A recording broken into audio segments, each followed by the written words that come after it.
بسم اللہ الرحمن الرحیم۔ میں یہ بتا رہا تھا کہ ایک وظیفہ ہے، وہ سے بہت زیادہ تائید کیا ہوا، تصدیق کیا ہوا ہے اور پہلے کے لوگوں کا آزمایا ہوا ہے۔ وہ یہ ہے، ویسے تو کسی بھی موقع پر کسی بھی وقت میں پڑھا جا سکتا ہے،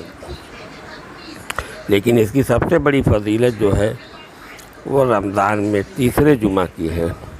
اگر اللہ تبارک تعالیٰ حیات تندرستی دے اور تیسرا جمعہ ملے، جیسے کل مل رہا ہے، جمعہ کے دن پورے دن میں کبھی بھی اس وظیفے کو کیا جائے، اللہ سے دعا کی جائے، اللہ تعالیٰ بڑے سے بڑے مرض کو ٹال دیتے ہیں انسان کے جسم سے، ٹھیک ہے۔ اور کوئی نہ کوئی مرض، کوئی نہ کوئی تکلیف سب کو رہتی ہے، اس لیے ہر کوئی کر لے تو بہتر ہے، جہاں تک کہ آواز پہنچائی جا سکتی ہو۔ سب خاص طور سے تو گھروں میں، رشتہ داروں میں، سلسلہ شفیع امدادیہ کے پڑھنے والوں میں عام کر دی جائے، کیونکہ آج کی تعداد یہ ہوگی کہ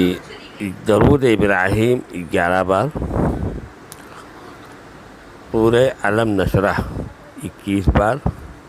سورہ قدر انا انزلناہ فی لیلۃ القدر وما ادراک ما لیلۃ القدر، یہ دونوں صورتیں 21 بار پڑھی جائیں، اور پھر درود ابراہیم 11 بار، یعنی اول آخر درود ابراہیمی 11 بار ہو گیا، اور 21 بار سورہ قدر اور سورہ علم نشرح پڑھ کر کے دعا کی جائے۔ اس پڑھنے والے کے اوپر بڑے سے بڑا مرض ہو اور چھوٹے سے چھوٹا مرض ہو، اللہ تبارک تعالیٰ اس مرض سے نجات دے دیتے ہیں۔ اس لیے یہ اچھا موقع ہے تیسرے جمعہ والا،